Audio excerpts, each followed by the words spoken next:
What is up, my friends? How's it going? And welcome back to the 6th episode of our Mauryan campaign with your fellow comrade, Summary.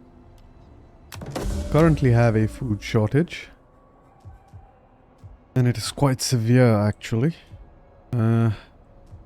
However, as most of you remember, in the previous video we did manage to wipe out the Bactrians in Transoxiana.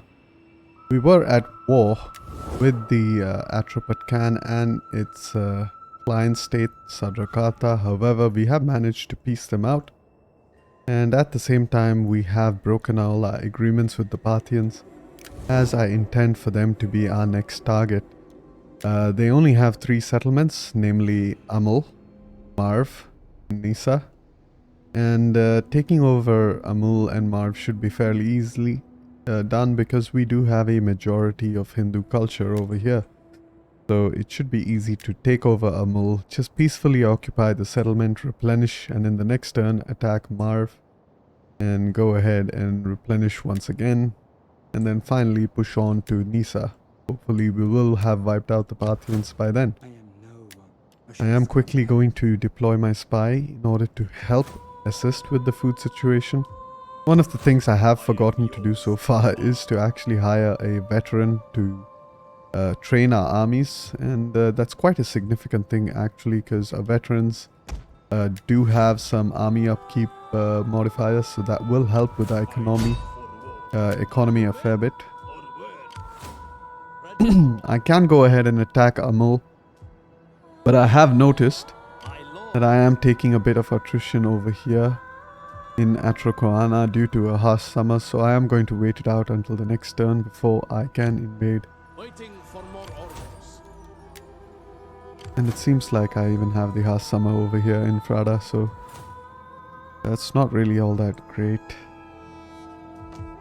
Meanwhile, to help further improve our situation when it comes to food, I am going to go ahead and quickly upgrade this into a farm. Quick look of our second champion we should be able to recruit, and we do have this guy over here who is fairly ideal. He does give that unit experience as well as upkeep costs, so I'm going to recruit him when I do have enough money to do so. Meanwhile, our Governor General over here in Aurea has leveled up, so I am going to focus on that public order actually.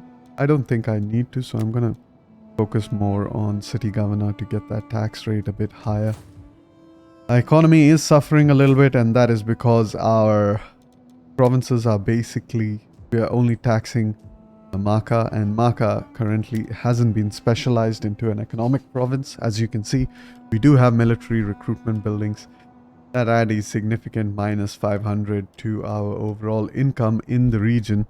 And if you look at the region details, as you can see, we are making a total of 3,000, which is being converted into 8,200. So that's about 2.5 times due to the modifiers of slave income as well as taxation modifiers. If we do get 500, that should increase our economy. So the 500 we are paying should increase our economy by 2.5 times, so that's 1,200 in addition to 1,752.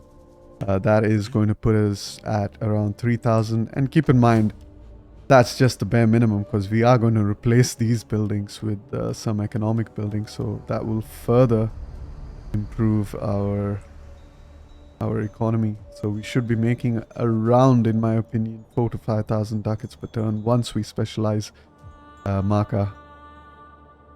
Quick look at our politics. As you can see, Tara over here has got the maximum authority at 11 and zeal at 10. So I'm pretty happy with that. Meanwhile, I am trying to improve stats of Anzaze, who is 947 at the moment. I am, however, going to raise the character to improve her zeal further into 948. That is good. And also I am going to send Tara on a vacation so that she gets that 6 cunning in the next turn. However, with that I think I can end the turn, and I will see you all in the next turn. Welcome back to the next turn. Have taken a bit of attrition. Food is still a problem. Going to move our army back up into Atroparana. While we do have some problems with our public order over here in Transoxiana, that should kind of resolve itself in the coming turn. However, a big portion of our public order is coming from our army being garrisoned over here. So I think the priority would be to perhaps upgrade this temple. However, I'm not entirely sure the makeup of Amul. Pretty happy with the makeup over here in Marv. Not sure what's going on in Amul. However, I am going to march ahead. Have a quick look at what's going on in Amul. And I'm also quite happy with what's going on over here. I will have to dismantle one of the military recruitment buildings and replace it with a farm to help with the food situation. So I'm going to go ahead and upgrade this to a shrine of Vishnudeva. And as well, I am going to quickly declare this war against the Parthians. They do have a decently sized stack, which is actually pretty heavily stacked with cavalry. Keep in mind this is the overhaul for the Parthians. I have designed these cards as well, as you can see, with the exception of these mercenaries. As you can see, I have incorporated a new pose for the horse archers to make them stand out a bit more.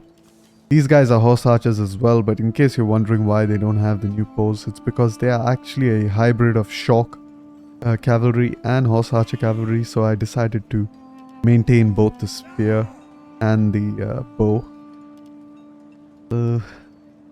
Yeah, it's going to be quite a difficult battle against the Parthians, but we don't have much of a choice. We need to expand quickly because I want to start specializing my provinces and stabilizing our economy and our empire subsequently. Meanwhile, in Bactria, we have also established Hinduism as a majority culture, so that's always welcome. While in Transoxiana, we are slowly inching our way up towards a majority culture. Currently, we only have 5 influence, which is equal to the nomadic local traditions and slightly better than the Hellenic local traditions. So we should be able to kind of hit a 33% if we retain this setup. However, our Shrine of Vishnudeva is almost complete as well, so that should help further our cultural conversion up over here. That being said, I think I am ready to go ahead and attack the Parthians, and I am going to do so by asking the Atropat Khan if I can join the war. Welcome, friend. Hopefully he gives me some money for doing so. Enjoy the pleasures of my home. And he has given me 1,000 ducats, which is great. Meanwhile, Sadrakata, I want to see if they can give me a trade agreement, and they can. As I do want to secure that western flank so that I can focus more on the nomadic lands to the north. The Sadrakata have agreed to give me 2,400, so that is always helpful. Meanwhile, a quick look at Parsa. Parsa has no interest in helping us out. I can look at the Sabbateans. Will they give me trade? They will not. What about the Blemii? Welcome, honored emissary. Well, they have given me trade, so slowly but surely we are establishing some trade agreements with the factions in and around us. Speak, my friend. Alright. Seems like the Seleucids are beginning to hate us. And I do apologize, I do use the traditional faction names like the Seleucids instead of the Seleucids, and that's just a matter of habit, I guess. Meanwhile, up here north in Zvarem, I can get a trade agreement. I do intend to eventually attack them. However, for now, a trade agreement with some payment will be quite helpful, as we are struggling a bit with our economy. And there we go. Accept this in my lord's name. With that, it looks like we have done the max we can do. We have accumulated around 6,852 ducats. So I'm gonna go ahead, upgrade whatever I can. Alright, that sounds good.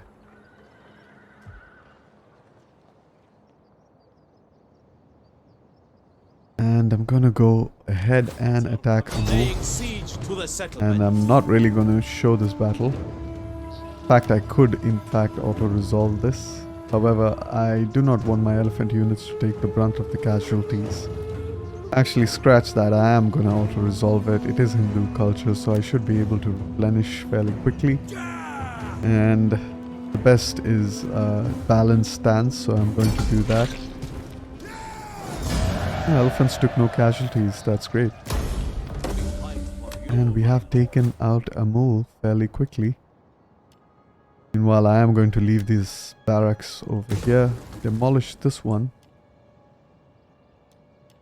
See if I can convert this into a trade settlement. Keep in mind, as the Mauryans, you have two options, the garrison settlement and the trade settlement.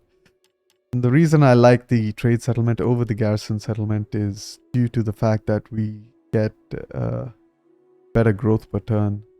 Although the garrison settlement does offer some public order bonuses.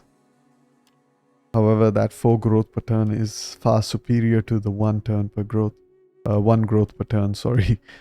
Yeah, so we're gonna go ahead and change that up. Yep. And with that, I think we can go ahead, end the turn, and hopefully in the next turn we can take out Marv. I am kind of hoping that this Bactrian army tries to engage me somehow, so that I can, pretty much wipe it out. And if I do so, then I have fought a decisive battle against the Parthians, which should leave their faction in a very vulnerable situation. They won't be able to defend Nisa and Marv adequately. So let's go ahead. We have leveled up our character Ashoka. We are going to select some more traits. And for the traits, we can get our final trained swordsman, which gives +9 melee attack skill and defense skill. And as you can see, that is helping out our armies a fair bit. And I would like to do that. However, I do have 2 points remaining. And I can actually get some bonuses for cavalry. And let's take a moment here to think how I'd really want to spec my army. So I do have the military logistician. I do have the military conscriptor as well, which I'm happy with. I am going for the ferocious warrior, experienced archer, and trained swordsman. And I have 4 more options to select from. I do want to get the commander of men and this movement speed bonus. I do like my armies to be a lot more mobile. So that will take up 2 more slots, which leaves us with 2 other remaining slots. Now we have 2 options. We can go for the skilled cavalry. We can go for the quartermaster. We can also get more unit movement speed as well as unit experience gain per turn with the drill master. So it is pretty much our last 2 remaining traits that we really need to consider. The campaign movement is also quite good. This mercenary recruitment is not all that useful, considering in most of my playthroughs, as most of you might know, I do not use mercenaries unless I have to fulfill a deficiency in my faction roster. And I feel the Mauryans are fairly overall well balanced. Perhaps only lacking in the cavalry department, but we do have elephants to make up for it, so always great. So I think I am actually going to go for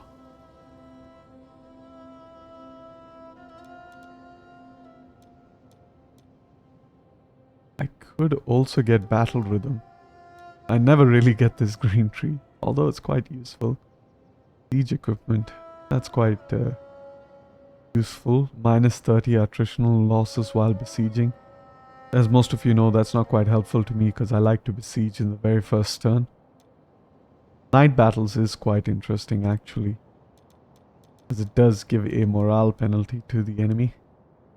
And we are going to face off against a lot of high morale enemy units as we move further on to the west. We have to face against the Parthians, and eventually the Seleucids get up into Anatolia, face the other Greeks who also have high morale, and take over Greece and perhaps even Egypt.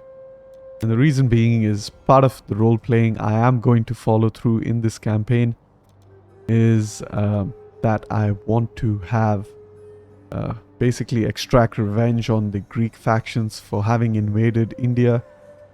India was fairly peaceful. We didn't initiate any sort of aggressions.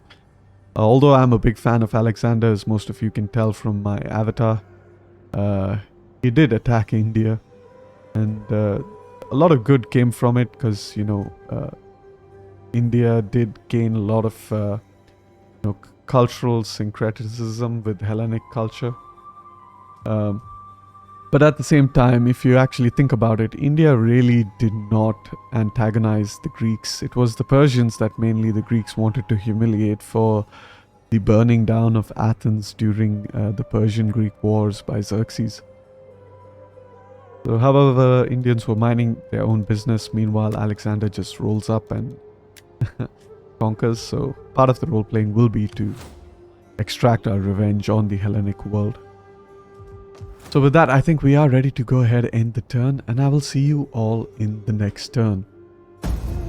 Alright, welcome back to the next turn. Our character is going to be adopted. We are going to refuse. And we do have a nobleman. So we will get a new faction member, which is kind of great. Meanwhile, I have no idea where the Parthians have wandered off to. I'm gonna hope they are not somewhere over here, as that would be quite annoying. Seems like they are marching further south towards Atracoana. I can only hope as much. Our spy has leveled up, so we are going to get that success chance. And with that, we can get this one for the critical chance to success. Can move Ashoka further south in order to deal with the situation over here. Meanwhile, I am going to build a temple. I believe I should build. However, no, I am going to in fact build the herbalist for that growth rate. Hey, seems like the public order is slowly stabilizing in Bukhara. We're slowly kind of turning it around. I am guessing one of the major reasons for that public order is the cultural differences. As you can see, -16. We barely have any Hindu culture over here, but it is growing at almost a rate of 2. And we are 35 away from reaching a majority culture. So at a rate of 2 divided by 35, that's approximately 17 turns. It's going to take a while. But however, we are also upgrading these temples over here that give further Hindu culture. Let's go ahead, move up Ashoka towards Marv. Once again, this battle is fairly easy. However, the auto-resolve isn't all that favorable. I want to have a quick look at the population over here. We do have a decent population, and I do want to, you know, kind of try to wipe out the Parthians within this episode, so I am going to go ahead auto-resolve it despite the unfavorable, in my opinion, unfavorable auto-resolve outcome at 87. I do prefer for it to be at 92. As you can see, we have taken some casualties. And it will take us 2 turns to fully replenish this unit. So I guess in about 2 turns we should be ready to attack Nisa. Perhaps we might just go ahead and attack them in the very next turn. The spy over here has lost the ability to steal food, because I guess he was in Marv and not in Nisa, so I am going to move him further up. Meanwhile, we do have some money, so I'm going to go ahead and upgrade the infantry tents over here in Amu. Gonna have a quick look at our population. in Atrokoana. We do have a decent population going on over here. And I am also going to go ahead and dismantle this levy camp since we don't really need that. And if I open the taxes over here, I am losing a lot more food, but I am making a lot more money, around 5,500. And with -4 food shortage, I am getting -1 to unit replenishment. I open the taxes over here. Quite a lot actually if I open the taxation over here. However, I'm going to switch that off because I do have a lot of food issues. With that, I think we can go ahead and end the turn, but a quick look at politics. We can upgrade our characters further. Well, as I can finally invest in improving her authority. So she is finally a 10 authority, which is great. Meanwhile, I also want to send this character on a vacation to improve her cunning further to 7. I eventually want to hit 11, 10, 10. Great. So it seems we have done all that we can for this turn. We can actually just embezzle. That will give us 2,800 coins for -3 loyalty for all parties for the next 4 turns. And we can afford that, so I am going to go ahead and embezzle over there. We have a little bit more money to kind of use. And I can upgrade these temples further. However, there's no urgent need to do so. We do have Hinduism as a majority culture over here. So what I'm actually going to do is go ahead and hire that champion. Alright, so with that, I'm going to end the turn and I will see you all in the next turn. Alright, welcome back to the next turn. Still having our food issues. We have got our important character. Gonna go ahead and adopt him. Great. Gonna go ahead and praise over here. So we do have 10-10. Well, let's send her on a vacation to get 8 cunning.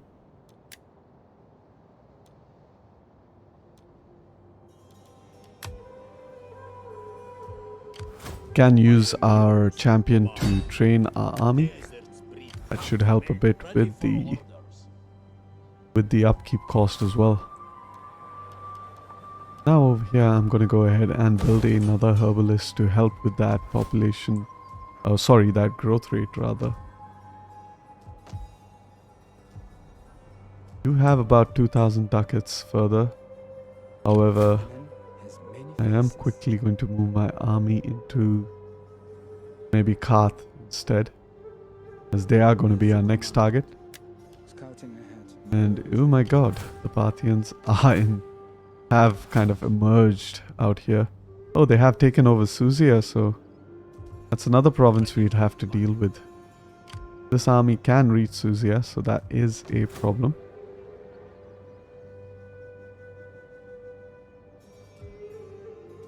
However, this army cannot reach Atrokoana, so what we could do, perhaps stop this military building. That way we have a little bit more ducats. Any other building that we can stop converting this building. Give us a bit more ducats. Ready for orders. And what I would like to do, I would actually like to recruit something, but I have moved my what do you call it? My champion into this army for military training, so I can't move this army as of yet. However, in the next turn I should be able to move it further south and then start recruiting or filling up my second army. Meanwhile, our champion over here has upgraded, so I am going to get some skills for him. And with that, I think I can go ahead and end the turn.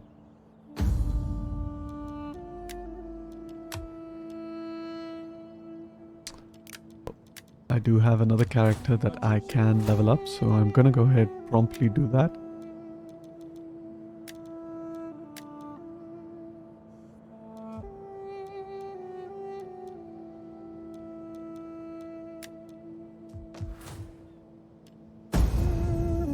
Alright, welcome back to the next turn.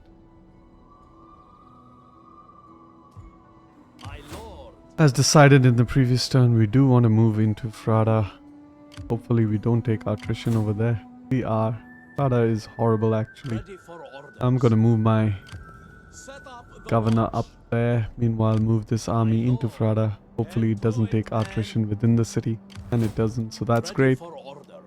Quick look at our population situation in Frada. We do have a decent size of Vaishyas and Kshatriyas, so that's great. We can go ahead and hire some units.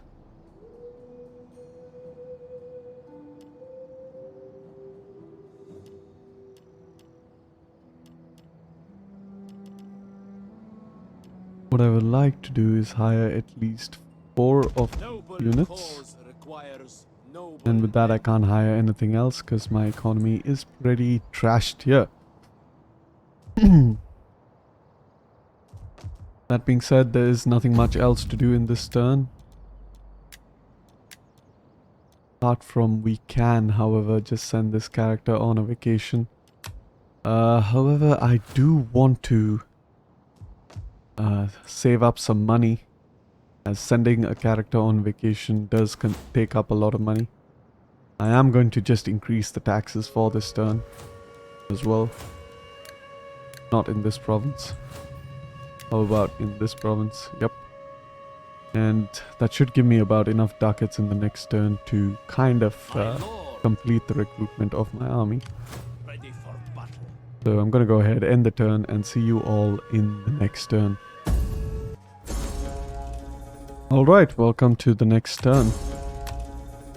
We are at a food shortage due to the fact that we enable taxes in all our provinces. We're gonna quickly turn off these taxes.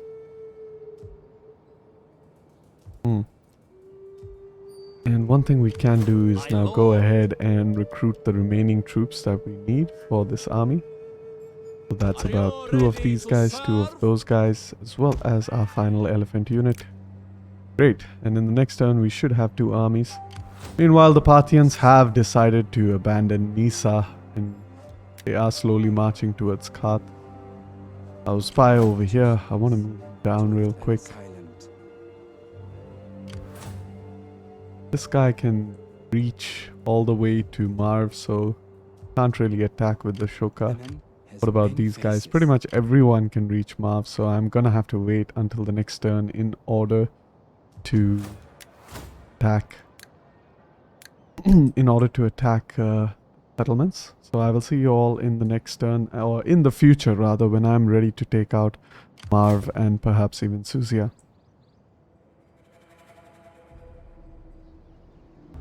Welcome back to the future. I am ready to take over Nisa, and the reason being is several of the Parthian armies have moved away from Suzia. In fact, this army over here has moved further south. I do believe they intend to take over Bam. So yeah, so in the meanwhile, none of the armies can take over Marv, so I have decided to leave this settlement alone. We do have another Parthian full stack somewhere over here. I don't really have line of sight on him. So with that, without any further ado, we are going to go ahead, siege down Nisa, and I am going to show the siege of Nisa. Nisa is quite an important settlement. We do get access to the war horse resources. And in the game, there are only 2 provinces with this resource. And that is Nisa over here, all the way out in the east in Partava. And the other one being over here, which I believe is Lemonum, yep, in Aquitania. Meanwhile, our economy is also struggling. So we are going to go ahead and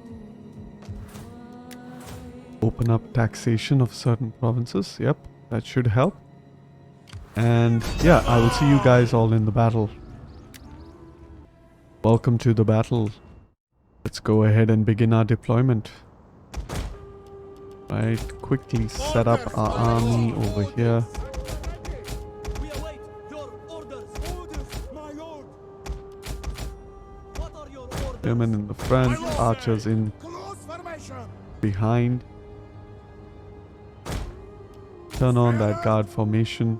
Lock our spearmen, lock our archers. We are at your Get our command. melee units in the back over there. We are at your command. Our orders. Okay, perfect. Orders, Move my our lord. swordsmen up a little bit to secure the flanks. Just in case we need them to. Keep these Elephants formation. and cavalry on the left flank. Elephants and cavalry on the right These flank. formation. Fix formation. Missile And we are ready to start the battle. Go ahead and slowly march our army towards the enemy. They don't have really that great units in the garrison. This should be a fairly easy fight. However, I did want to fight this because keep in mind Nisa is of the Parthian culture group, so I do want to minimize our casualties.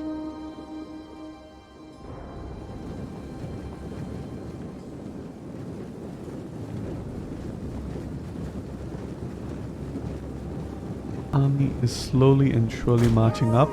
I'm going to double time their speed. Alright. I can push them up a little bit more ahead.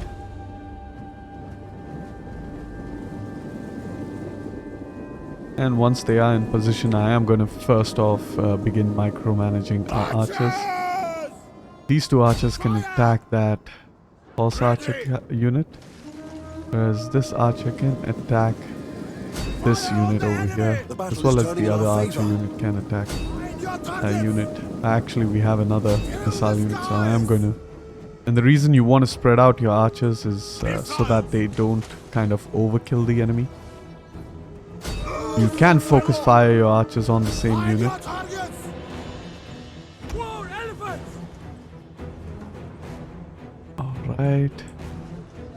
We await your orders. And I am going to wait it out. It looks like the enemy is trying to spread out their formation. I am going to wait it out and see exactly what they decide to do.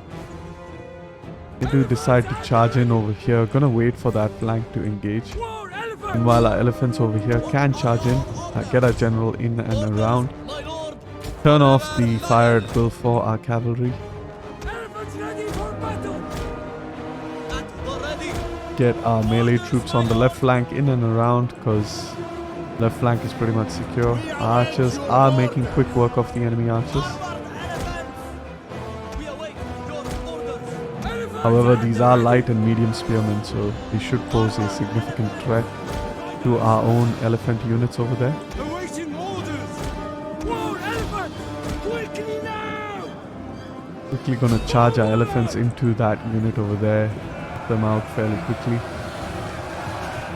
And turn off the fire at will for our archer units. Use our elephants over here to quickly rear charge those spear units. Prevent our elephant units from taking any casualties. Our general is under attack. And I'm gonna inspire.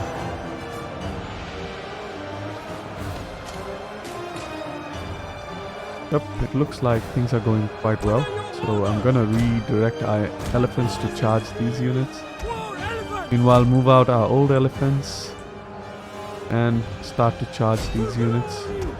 These elephants can go ahead and charge over here. Have a quick look at that charge. Beautiful stuff, as you can see. It's like this unit doesn't even exist. And with that, we have won the battle. And I do believe we have taken almost no casualties. Just about 7, I guess. These frontline units took a bit of casualties. So I'm gonna go ahead and end the battle. See you all in the campaign. Welcome back to the campaign. We have just conquered Nisa. And I could go ahead and sack the settlement. However, I do want to replenish my armies fairly quickly. So I am contemplating between peacefully occupying or looting the settlement. And I think my economy is doing fairly bad, so I'm going to go ahead and loot the settlement Ready instead. for orders. Great. That we can turn off the taxes over here in Nisa. Go ahead and repair those buildings. Can I convert this building by any chance? Doesn't seem like I can. I could convert it, I'm guessing. I don't know. However, I'm not going to take the chance. I'm just going to go ahead, dismantle it. Meanwhile, I can dismantle this building in favor of a temple. Alright, with that, I guess we are ready to end the turn. But since we have a little bit of money, we can go ahead and engage in some politics. I'm going to send this character on a vacation. And we're going to try to educate some of our other characters. This guy is 10 and he's sent off for tutoring. Guy is also 10. These two guys are 8 and 9 respectively. So I am going to focus on these characters. Get up Ashoka.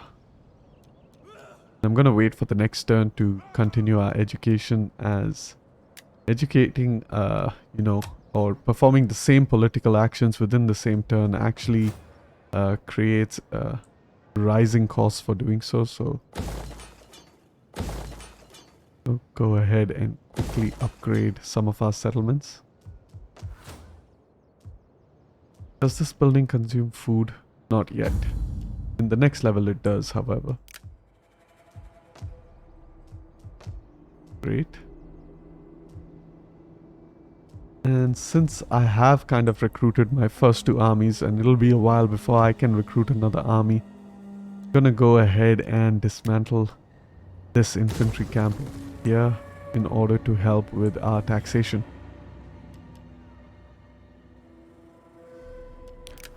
Seems like we can level up some characters. So I'm gonna go ahead and do that. As well as we can level up our governor over here. Focus on that research rate, as well as loyalty from other parties. Welcome back to the next turn. We have completed our research. Gonna go ahead and quickly research this building over here for our warhorse breeder building.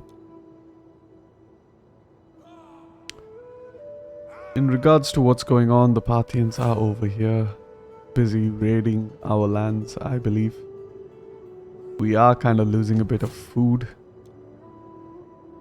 However, our economy is slowly improving, so that's always great. I do want to build something that will help this line gets industry up and running, whereas this line gets commerce. So I want to go ahead build that temple, I believe. Yeah, the temple of Sri Devi that gives plus 20 wealth from all sources. Should help with the public order as well. Meanwhile, I'm not entirely sure if this army can reach Frada, and if it can, that would be a problem. However, I can move out with the army in Frada in order to engage it. This army over here can't reach Nisa, so that's great. And this army over here will pretty much join the battle should I decide to attack Nisa myself. And I think I am going to try to do so. I'm going to quickly move my spy over there to check what's going on. I don't see a Parthian army nearby. He still could be in this fog of war. And that could be a problem if he can reach Nisa and take out Nisa. However, I'm going to be a little bit more aggressive as we are running out of time for this video. So I am going to move towards Suzia and hopefully attack it in the next turn. Before we go ahead and end the turn, I am going to engage a bit more in politics once again.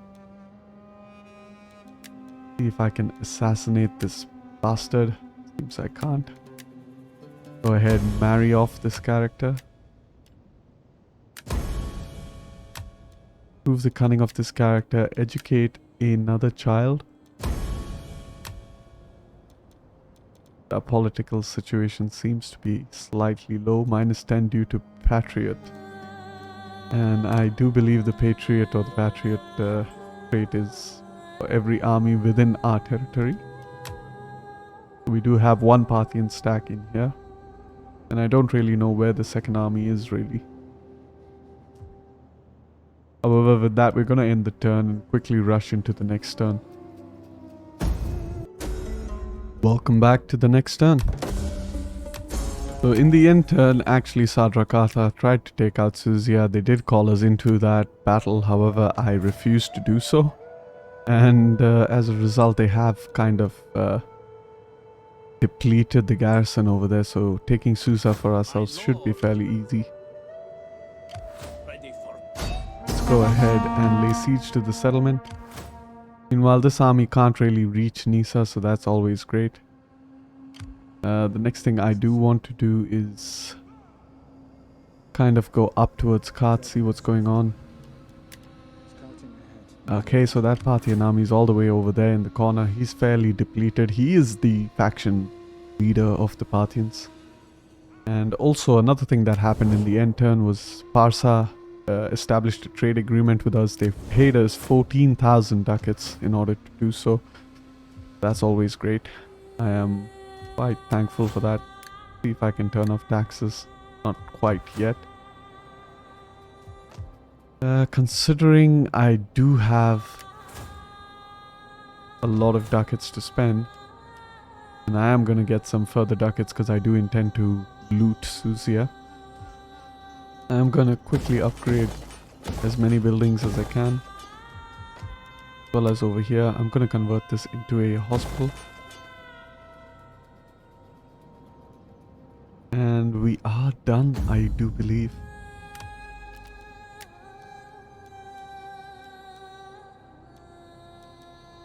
Quickly use this character to improve the zeal of that character. Alright, that's good. And we can send her on a vacation. And I'm gonna go ahead and fight this battle out, and I will see you all in the campaign because I really don't want to show this battle. It's not that great. So I'll see you all in the campaign once I am done with this battle. Welcome back to the campaign. We have defeated the garrison and a nearby army at Suzia. We are gonna go ahead and loot the settlement. At your command. And with that, we have defeated the Parthians. I mean, they're still around. They are gonna take a bit of attrition. And quickly go ahead and repair this buildings over here.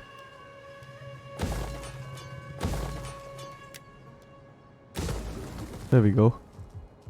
And what's going to happen is we're going to convert Parthia into a cavalry recruitment province due to the presence of war horses resources in the region. We should be able to get a bonus to our shock stats and our charge bonus stats rather.